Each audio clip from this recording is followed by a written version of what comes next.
Everyone knows the animal protein market has to be disrupted massively, and maybe most of all the beef market. Take for instance Italy, where 85% of beef comes from factory farmed, which means inside with a lot of inputs and horrible animal welfare practices, plus of course the negative health outcomes for who consumes that meat. Plus 50% of the total beef consumption is actually imported, many cases from questionable markets. Saying this should change is easy, but how do you actually do that? How do you build a supply chain or web from the ground up, B2C versus B2B, and how do you work with the large supermarket chains to get your products in front of more people? This is the Investing in Regenerative Agriculture and Food podcast, Investing as if the planet mattered, where we talk to the pioneers in the regenerative food and agriculture space to learn more on how to put our money to work to regenerate soil, people, local communities, and ecosystems while making an appropriate and fair return. Why my focus on soil and regeneration? Because so many of the pressing issues we face today have their roots in how we treat our land and our sea, grow our food, what we eat, where and consume. And it's time that we as investors, big and small, and consumers start paying much more attention to the dirt/soil underneath our feet. To make it easy for fans to support our work, we launched our membership community, and so many of you have joined us as a member. Thank you. If our work created value for you, and if you have the means, and only if you have the means, consider joining us. Find out more on gumroad.com/investing-in-regen-ag. That is gumroad.com/investing-in-regen-ag. Or find the link below. Welcome to another episode. Today we go deep into the beef market in Italy and how to move it from CAFO factory farmed to outside on the Alpine meadows as you imagine in these beautiful commercials. I have the very great pleasure to have the founder of Pascol today with me. Welcome, Federico. Hi, Kun. Thank you for inviting me. And to ask the personal question we always like to ask at the beginning, how did you end up? I mean, I don't think you were raised as a shepherd and saw the decline of the shepherds going with their cows into the Alpine meadows and moving up and down. I think you were raised in a medium-sized city. So how did your interest in the meat market, the beef market, factory farming, and at the end, because we're going to talk about that for sure, soil, how did that start? And how did you, because you're relatively young, the viewers cannot see that, but we put a picture. Like, how did you roll into disrupting the beef market in Italy? I studied economics, so another kind of field, but with a lot of connection with the food industry, because everything it's about money and economics. So I think that's the starting point. And to be honest, I made this choice for a selfish purpose, probably because I don't have the presumption to change the world. And I simply try to make the best possible food choice and to give as many people as possible the freedom to make the same choice. And so, for a selfish purpose, as I said, I needed to eat good food in general, not just meat, but also vegetables and so on. And, I think that the food chains in general nowadays have a very bad impact on both the social and environmental dimension. And in the specific, the meat industry has a very, very bad impact. And we are trying to build a different supply chain about beef in Italy. It's a nice answer, but I want to unpack it a bit more. You live in the north of Italy, relatively close to the Alps. You probably would have had access yourself, if you searched a bit, to this kind of meat. But it's quite a step to go from, with friends buying a cow, make sure it's slaughtered properly, make sure it was raised properly, and then putting your freezer full and be fine for a year. Going from that to processing many other cows and supplying it to others. I mean, it's a nice notion to say, I would like others to have that same option. But that means dedicating your work life to that, basically, and probably more in the startup phase. So when did that click came from, I want to have access to this, but others don't. I see an opportunity here and I want to start a company and not just like an organization to promote this kind of food choices. What made you choose to basically dedicate your work life to this as well? To be honest, I love to do startup in general. to do new things that are not already done before. And we focus on meat so far, but it's not my life reason. I try to change this sector now, but probably I'll do something else in the future. The important things for me, it's just giving a good impact to the world, and about food or other industries, not that point. So I think, is a sense of ethic probably that guide my steps. And so let's describe Pascol as, I think in Italy, it didn't exist something like that. You have, I would say similar, or let's say colleagues in other countries, like special meat boxes, the Ethical Butcher in the UK and some other places. Yeah. And did you look around in Italy and thought, oh, there's nobody is like supplying ethically sourced small producers, obviously proper grazing management, and we're going to talk about that, to the supplier. And thought, okay, let's set up Pascol. If you have to describe now, because you're fundraising, you're presenting it a lot. Like how do you describe Pascol in a few more sentences? We started from an objective problem. Around the 85% of meat we consume in Italy comes from intensive kind of breeding, and around the 50% of the entire cake, comes from abroad. So the supply chain is broken, unsustainable. Yeah, it's broken, both for the methodologies and also for the logistic. So just to recap, 85%, which is, I think in Europe, more or less the same, even a bit higher, I think in many places, comes from factory farmed cows that never seen the light of day, that are fed on imported feed in many cases. And we all know the destruction that comes from that. Plus the animal welfare is horrendous. I mean, you shouldn't feed soy to a ruminant ever. And then on top of that, you're mentioning 50% of the total market actually is imported, which comes from many, many different places. Some places better, many places worse than what you find close to you. So there's a broken market there waiting to be disrupted. And how do you approach that? So we select small farms who breed cattle extensively. So basically they bring cows to the pasture and they ensure high level of animal welfare and basically life accordingly to biological needs. Following first principles, basically. Yeah. It's pretty easy. You just have to observe nature and just copy and paste. Everything is written there. You don't have to invent anything new. And what we are doing, it's cool about traceability also, because on any piece of meat, you can say which is the exactly farms where that meat comes from. So we have a innovative traceability system. And so we have like a livestock team who select the breeders and support them also with free consultancy and so on. And we are also developing, side project. For instance, we are talking with, no offense, for the friends of the podcast. GPS I will link them below. Virtual fencing, if you want to know more. Very innovative, and of course for alpine meadows, potentially disrupting and interesting. You can do interesting things.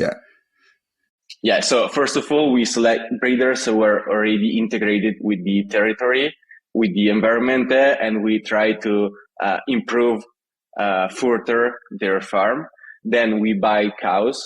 The slaughter is very close to the farm. We have selected breeders in 6 regions in Italy, in the northern and central part of the country. And we have many slaughterhouses, in any region in order to make that process very, very short. Is that a side note? Is that an issue? Because we had a full interview with Dan Miller, which I will link below as well, on slaughter facilities in the US, where cows have to travel 7, 8, 10 hours to get to a slaughter facility. And in many cases, it's a huge industrial one and they don't do the cuts you want, or they don't have space. Like, in Italy, is that not an issue? Can you find slaughterhouses that work well, of course, but that are nearby these farms? Or is that becoming challenging also in Italy? No, we have them because we have also a regulation approved by the ministry, and also these slaughterhouses enter into this regulation. So but they're still there. The slaughterhouses are still there. That infrastructure luckily didn't disappear yet. Okay, that's fundamental. So you have them slaughtered nearby, and then what happens? And then we transport the meat to a central plant, basically in Brescia, in Lombardy, and then we process the meat in different cuts, and we distribute it. We started in 2019 on B2C channels, so the e-commerce basically, and then we approach also the B2B channels, because our value proposition, it's not about the distribution of the product, but about the product itself. So we don't care a lot where the product goes. The only important thing is that with the product, it's also vehiculated the message, the vision, because we want to give customer the freedom to make a choice different in order to with their money adding value to the system, because we think that the biggest way in order to change things it's consciousness in consumption. Yeah, so you start. There's so much to unpack there. You start. I'm assuming you obviously pay more to the farmers than they would, and I would love to explore more also why they're not doing this themselves, like what's holding them back. And then there's a very interesting piece we're gonna get to, which is B2C, so direct to consumers online, which obviously everyone, then you can keep all the margins, etc. I think many people underestimate how expensive it is to get things in a fresh way to people's house. And then you started talking to the big supermarkets, you're actually selling through them. And you said, we don't really care if they do the distribution, as long as the message gets there, meaning it has to be in a Pascol way presented. It cannot go into some kind of commodity market and then be white labeled. Is that an issue actually? Let's start with the question of I'm imagining you're trying to sell the whole animal. Like the fact that you're doing obviously B2C, you can steer that. Like you can have the boxes, you can have pieces together. Then moving to B2B, like, is that an issue? Like, do you get left over with certain pieces more than other? Or is the deal with a big supermarket, look, you have to take everything and that's the deal because, we're slaughtering animals, not pieces of animal? Yeah, this is a very difficult thing, because as you said, we buy just entire animals. And so, I think the secret in order to sell everything in a good way is having a lot of clients in different sector. For instance, butchers, of course, large distribution stores, and also, for instance, burgers stores. So you have to have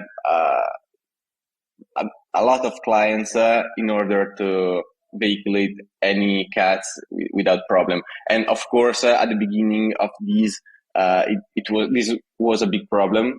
But now we already have, a good amount of clients in order to sell everything in a good way. And for the producers you work with, what holds them back to do this themselves? Like why, if they already work with a local butcher to slaughter basically, then what keeps them from selling it themselves compared to selling the animal to you? Is that much easier? Is that like the marketing piece, obviously distribution? Like what makes them wanting to work with you? Apart from that, you probably pay hopefully early and good prices. Yeah, there are no large enough fields in order to scale this kind of farms. So if you want to do extensive kind of breeding in Italy, you have to keep your farm small or medium at the maximum. You cannot, what is medium? How many animals are we talking about with medium? In average, between 100 and 300 animals per cattle. So not a lot.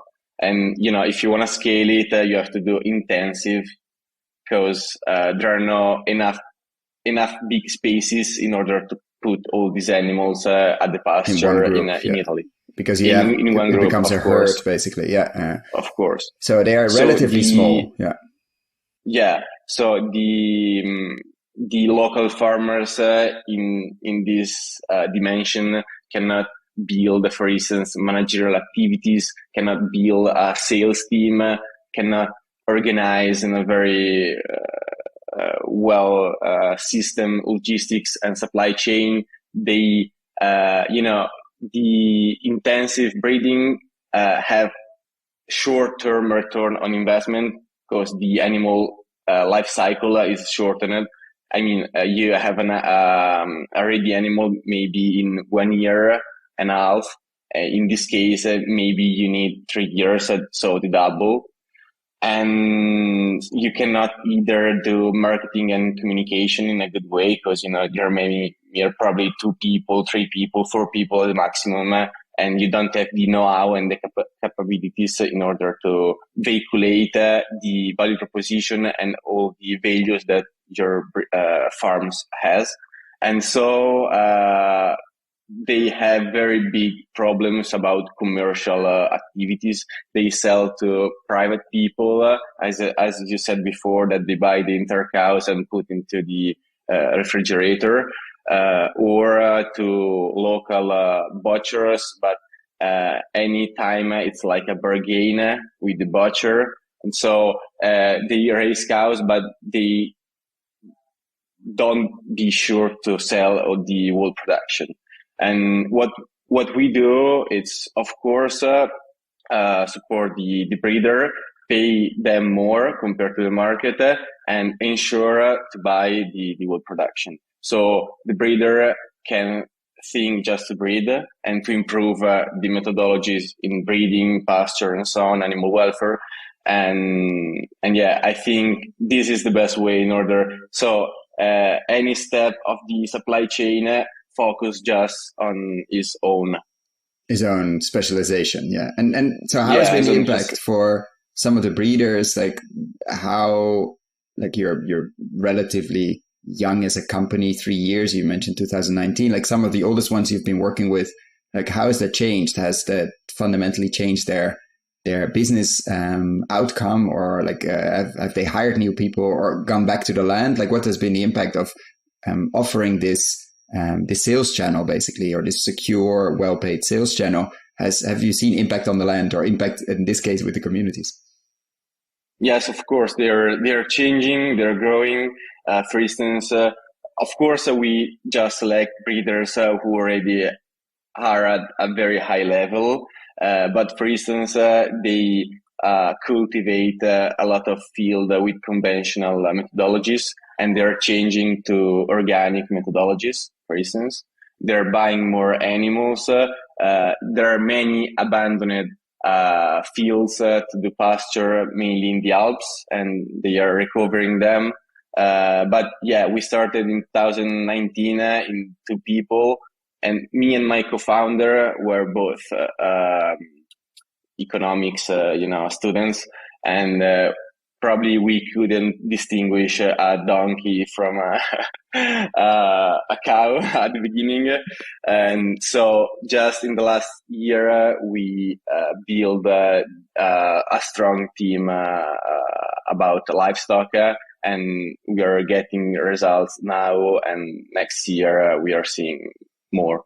And just the impact of animals on, like, you mentioned there are abandoned pastures in the Alps. Like, what happens if they're abandoned? Like, why is the animal impact there, or is the animal impact important? And if yes, why? Yeah, there is a very big, biodiversity system related to the pasture. So insect, other animals, plants, and so on. And, according to WWF, we are losing around the 20% of semi-natural species because we are stopping doing the practice of pasture with animals.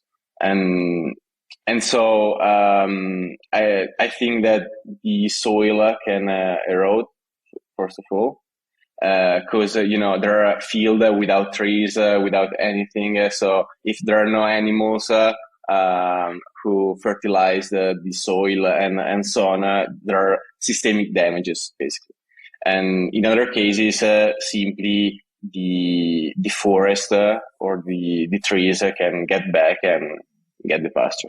And what are your plans on that side, like on the grazing? There's a lot of discussion. Obviously, we had a lot of conversations here in the podcast as well. What do you see there as potential to work with these farmers that are already at a relatively high level? Like, what do you see that you can do with them over the next years to improve grazing, to start measuring soil organic matter, or the impact of the animals on the land, also biodiversity, etc.? What are your plans on the, let's say, the side effect of having animals on the land in a proper way? Yeah, we are working with universities also, for instance, the University of Florence. And so first of all, we are trying to implement a measurement system into the fields in order to understand exactly how the amount, for instance, about organic matter into the soil, or all these things. So we would like to collect data, first of all. And it's pretty obvious that, following the nature path, as we said before, is the right choice, because you have to copy and paste. But we would like also to measure the data in order to understand specifically where we are going. And how are the farmers interested in that? How are they receptive when you come in, of course, to guys that don't distinguish a donkey from a cow, and you say, maybe grazing could be different?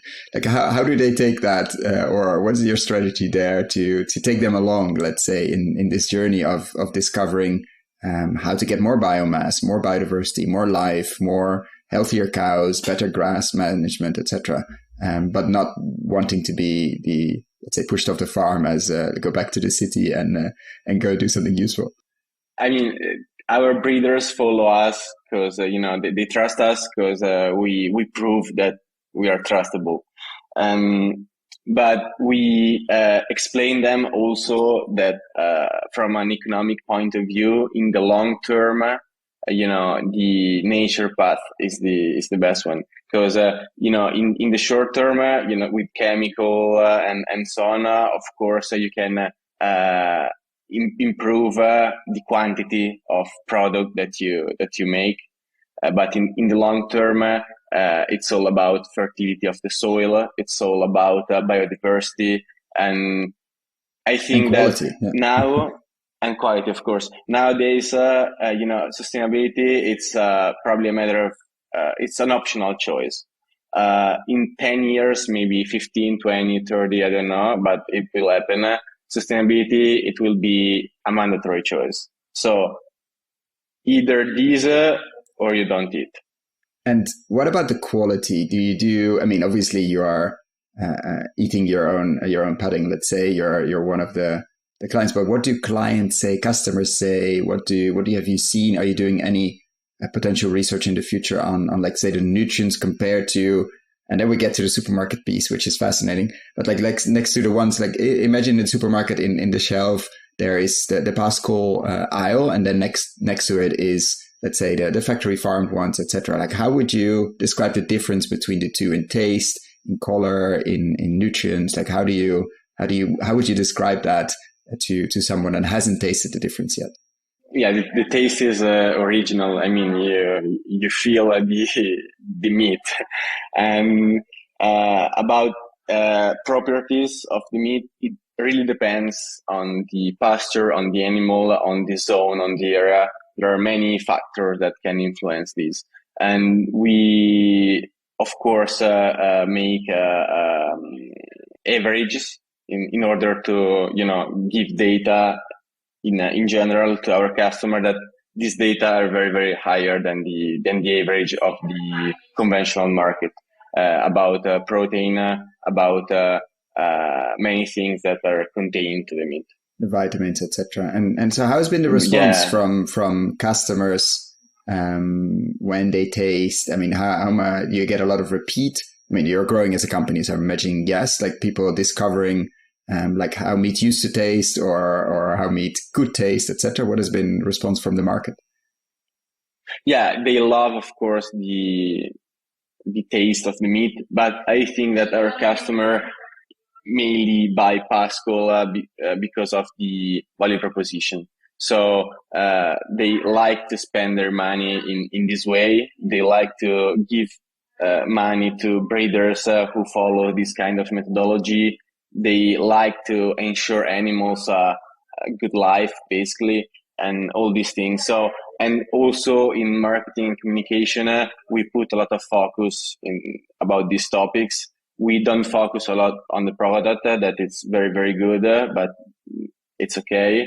We focus mainly on the, side effect that your choice and so then bring. how did you and why, and let's talk about the details there, decided to start selling in the big supermarkets, the big, I wouldn't say quote unquote enemies, but the large ones that are selling all the low quality ones as well? How did that happen? Did they reach out to you? Did you reach out to them? Why didn't you stay in, let's sell directly online, let's keep that let's say relationship completely with us? Why did you decide to go to the large distribution centers, the supermarkets, which are massive in Italy, by the way, just to understand? Like there are a few really, really, really big ones.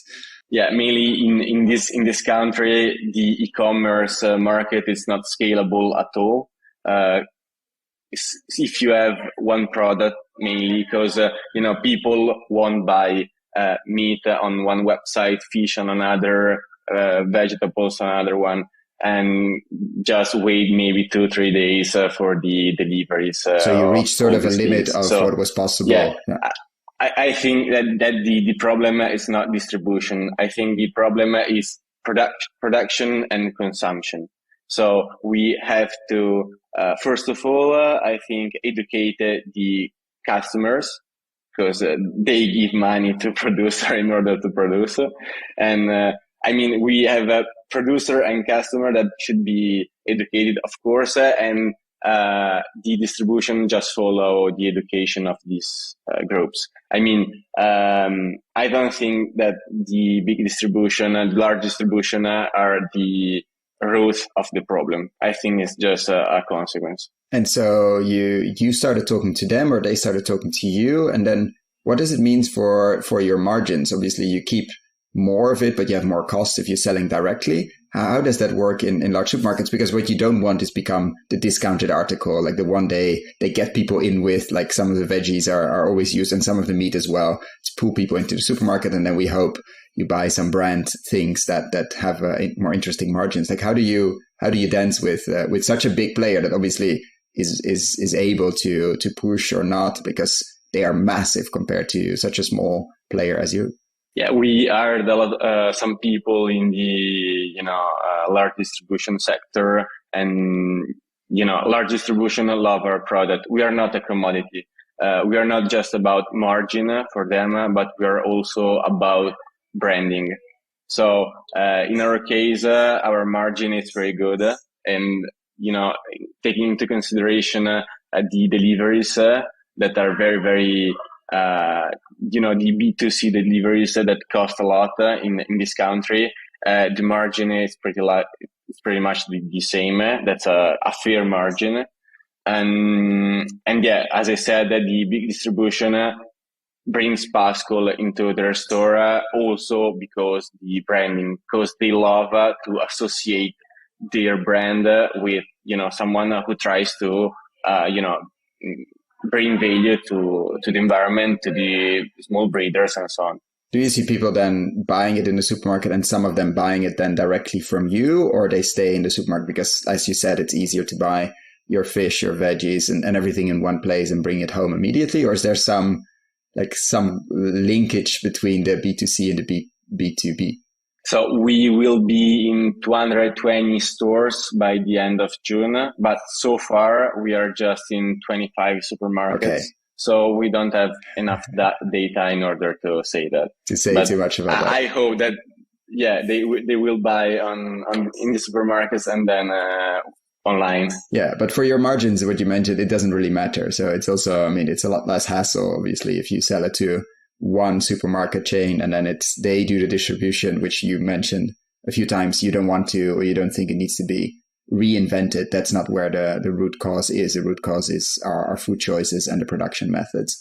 And so what would you say to, like, say, and for sure you're talking to them as well in Milan and other places, to the finance world, to the people looking at, and in some cases financing the large industrial, very intensive and very extractive meat industry. Let's say we're in a theater, and let's change the setting a bit. We're in a theater, we're on stage, and this is a meat conference in Italy, and we're having this conversation there. What would you tell them? What would you tell them when they walk out of that room, what they should do, or what they should be looking, or what they should be digging a bit deeper? What would be, obviously without giving investment advice, but what would be your direction for the finance world that is involved in the meat industry to go to?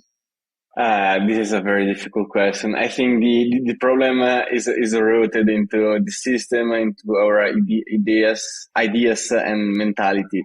So I think that until we change that, going to the financial system or others. Okay, but we have them in that audience. They're sitting there. So what would you tell them? Like, nature is always right, or visit this, look at, visit this and this, or look at that and that. Where would you guide them what to read or what to taste? What would you tell them to, how to influence or nudge that mentality? How can we get them to be open to think differently? Unfortunately, I think the fastest way is just to mention, a wallet. Because, sustainability nowadays, it's also okay. So what do you tell them? You tell them, like, look, it makes more sense economically. Yeah, it makes more sense economically. You don't see this in the next 5 years, maybe, but you will see in the next 10. I mean, now sustainability, it's an optional choice and it's an investment opportunity. When will be a mandatory choice, won't be anymore an investment opportunity. It will be, a needed opportunity. You have to do this in order to eat or to drink or to breathe, a good air and so on. So you're saying it's the ideal moment. It's the you want to create a bit of fear of missing out, a bit of FOMO of like, look, this is an investment opportunity now. It might take a few years, but you don't want to miss out on this wave. Yeah, I think that fear of missing out will be a good way. We have a fear of missing out in many sectors where, it's... there is no sense in order to have FOMO, but in this sector, probably the FOMO is very needed. And what would you do if we switch the conversation? You are in charge of a large investment fund, let's say a billion euros, and you can invest it anywhere with any length of time as well. So you don't need to be restricted to the traditional 7-8 year fund, etc. You can invest it however you like. What would you focus on? Is it the animal protein side, or is it maybe something completely different? The oceans. What would you focus if you are not running Pascol, but actually running this investment fund to put money to work in regeneration, in sustainability? Yeah, first of all, investing in Pascol, and then probably just buying resources. I will buy fields. I will buy forestry. I will buy water resources and so on.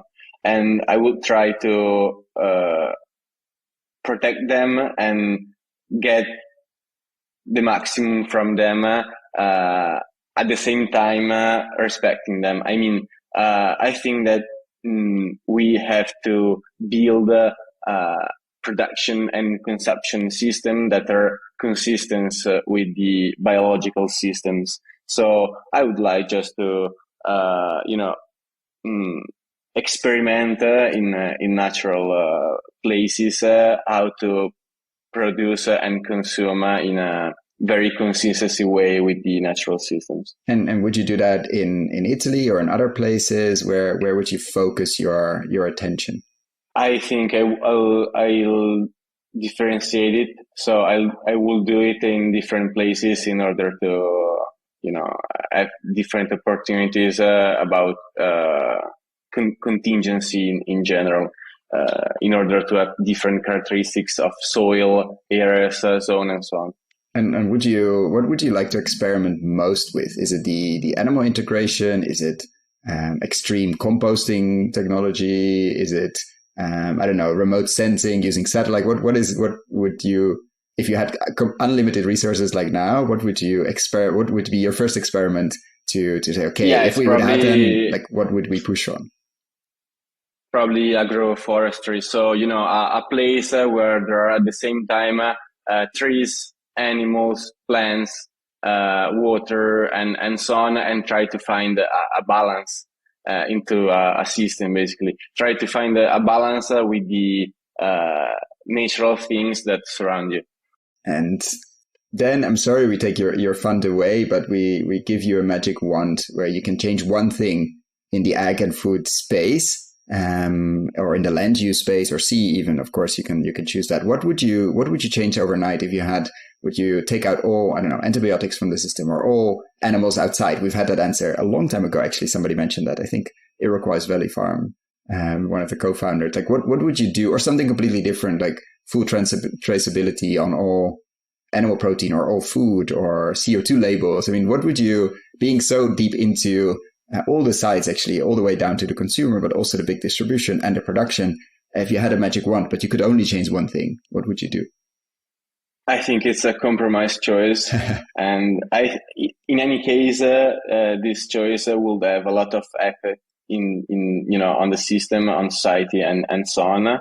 And I will go, strong on it. And I will totally exterminate the chemical products. Of course, we will have, low production in next few years, and maybe many crises, also about hunger and so on. But I think that in the long run, it will have very positive effect for the ecosystem in general, stopping using chemical products on ground, water, and so on. And what is exciting for you? I mean, you're going from 200 or from 25 to like 220 stores. That's pretty exciting. But the rest of the year, we're talking in late spring 2022. How does the rest of the year for Pascol look like? What are big milestones or things you're looking forward to, and also maybe a bit scared about? I mean, we would like to still adding value to any steps of the supply chain. So from the breeders, we are trying to work with institutions. So for instance, European Union, in order to find funds, in order to make the transition faster. And as I mentioned before, we would like to implement the partnership with No Fence, and maybe also Rumi. I mean, all the tools that can bring value. And then, of course, finding more clients, because more clients we have, more producer and farmers that we can value. And in the middle, we would like to build a customized software in order to bring all the data about the supply chain together, about the transportation, about farms, livestock, pasture, and so on, and try to make a life cycle assessment of the whole supply chain in order to understand the real impact, in order, of course, to CO2 emission, but also to systemic benefit or malus to the system. So, we'd like to measure the biodiversity of the environment where our farms work, the quality of the soil, the quality of the water, and so on. And we would like to do it in blockchain, if possible. I will definitely link it below. If it's out when this is out, we did a long interview on life cycle assessments with Mariko, which was fascinating. She's the co-author of the one that they did on white oak pastures, which I think is the first LCA on a multi-species farm, and also the first that actually did soil analysis and included the sequestration potential in life cycle assessment, which is quite scary because it means until now we never did that. We had a long discussion on the multi-species side, but also the carbon focus, and probably a bit too much focus on carbon, and also on the emission side and what needs to happen, let's say, to make them much more robust and much stronger, because they only tell half of the story at the moment, and the other half is either based on very old models or based on data that we simply don't have. I will link below so Rumi, which is interesting to find out obviously more, and No Fence, virtual fencing side of things. So I think there's a there's a lot to do. And is that, sorry, as the last question, is that the limiting factor at the moment, the amount of customers you have? Or because if you had more customers, you could easily scale up with more of your farmers, like there's more space there? Or is it also a limitation of finding the farmers? Or you say, no, there we have enough space, enough animals, enough growth, easy growth, let's say? The mainly limitation nowadays are about operation, because it's not a software, it's a real life supply chain. So it's stuff that needs to be fresh, otherwise it decays. Yeah, it's not that you're selling almonds that are dry and you're fine, or software, like you said. You're selling something that is literally alive. And we're working also through many geopolitical contingency. For instance, the pandemic, the war, the price of raw materials went up a lot in the last 6 months, basically. So we had a very big problem about packaging, because our package is half cartoon and half cardboard, plastic, and it's both recyclable, of course, but we bought around 3,000 cartoncini. How do you say cartoncini? Boxes, right? And they were not working, basically. So we lost a couple of months with clients such as Coop and others, because we couldn't package the meat. And the packaging industry, like cardboard, is very difficult to get a hold on. Yeah, no, it's not a software that you can just switch on a few servers at Amazon and you're fine. No. And at one time you have a lot of producer and not so many clients. Then 1 week later you have too many clients, not so many producer, and you have to keep a balance. Growing. It's very, very difficult, because you have to be always in balance and at the same time growing month per month. So is that what you enjoy? You mentioned at the beginning that I like to create things that are not there. You're smiling a lot now. You cannot see that you cannot hear that in the audio. Maybe you can actually. Is that what you enjoy, or is it also uncomfortable at some point? Yeah, I love our uncertainty. I mean, I don't like things, routine and things. Otherwise, you would have worked at a bank in Milan. Yeah. I will do something else, of course. And so, do you see with this crisis? I mean, I keep saying last question, but with these crises on pricing, etc., and prices of inputs, in many cases, I think people have seen the crazy fertilizer prices already last year, and now, of course, with the war, even more. Do you see like differences in the low input farmers you work with and let's say the high input ones? Like, are the prices getting closer to each other in the supermarkets? Do you see any of that yet? Like, prices are being changed? Do you have less? Because, for instance, Wild Farmed, I talked to recently, they say, we use so little inputs that we are, of course, we're suffering because electricity and petrol and other things and packaging, but it's not the raw, like the input prices for us. We don't have so much of that. So we're less suffering than our competitors. And maybe finally the prices of bread are getting close to each other of the low input ones. Do you see that as well, or is that too early? I think that's a very interesting thing, because, our supply chain is very self-sufficient also in production of raw materials such as cereals. Of course, our cows are raised extensively, so the amount of cereals they eat, it's very, very small. It's like about the 20% of the total ratio of the nutrition of the cow. And all these cereals are basically homemade in the farms, no GMO free and so on. And in the conventional beef supply chain, the amount of cereals that the cows eat, it's around the 80%. So that's 4 times. So we go from 20 to 80. Yeah. Just for your okay, you can do the calculation. And they're not grown on the farm itself, for sure. It's the opposite. And these supply chain are very dependent about importing cereals, for instance, from Russia, Ukraine, and so on. And in this case, when there is a war and a problem about raw material in general, these prices goes up a lot. And the price of, conventional meat at the supermarket went pretty much close to our meat. Wow. So you pay basically the same for a product that it's not the different. Same. That's from any fascinating. point of Do view. you see that? I mean, you're in relatively small supermarkets, but do you see now that helps, like in terms of sales and maybe also in general, the whole discussion on this self-sufficiency and food sovereignty, and should we import a lot of stuff? I know in many European countries there has been a big discussion on fertilizer, on grain and wheat, etc. Have you seen an uptick since the beginning of the year in terms of sales, or is it very difficult to see?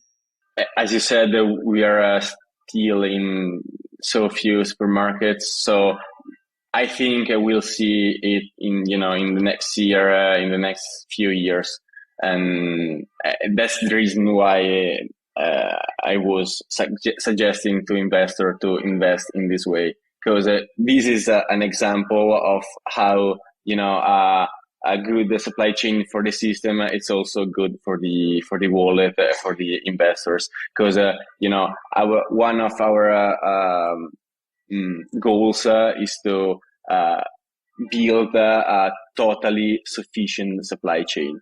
So without anything imported or exported outside the supply chain. It's a very interesting focus. You protect a lot yourself from whatever happened Currencies, in the world, crisis, communities. Yeah. It's I think many people underestimate how many madness, disease, health. I mean, there's a lot there, yeah. And I want to be conscious of your time as well, and look forward to speak to you in the future and see how far you got and what kind of very interesting experiments and larger than experiments you have been implementing. So I want to thank you so much for your time, Federico, today, and good luck. Thank you. And thank you for what you do, and good luck with disrupting, I think it's the 9 billion euro Italian beef market, which is a bit of space to grow. Yeah, maybe 7.5, but still so big. Still enormous, yeah. Thank you so much. Thank you a lot. Bye. Ciao. Thank you so much for listening all the way till the end. For the show notes and links discussed, check out our website, investinginregenerativeagriculture.com/post. Thank you so much for listening all the way to the end. For the show notes and links we discussed in this episode, check out our website, investinginregenerativeagriculture.com/posts. If you like this episode, why not share it with a friend or give us a rating on Apple Podcasts? That really helps. Thanks again, and see you next time.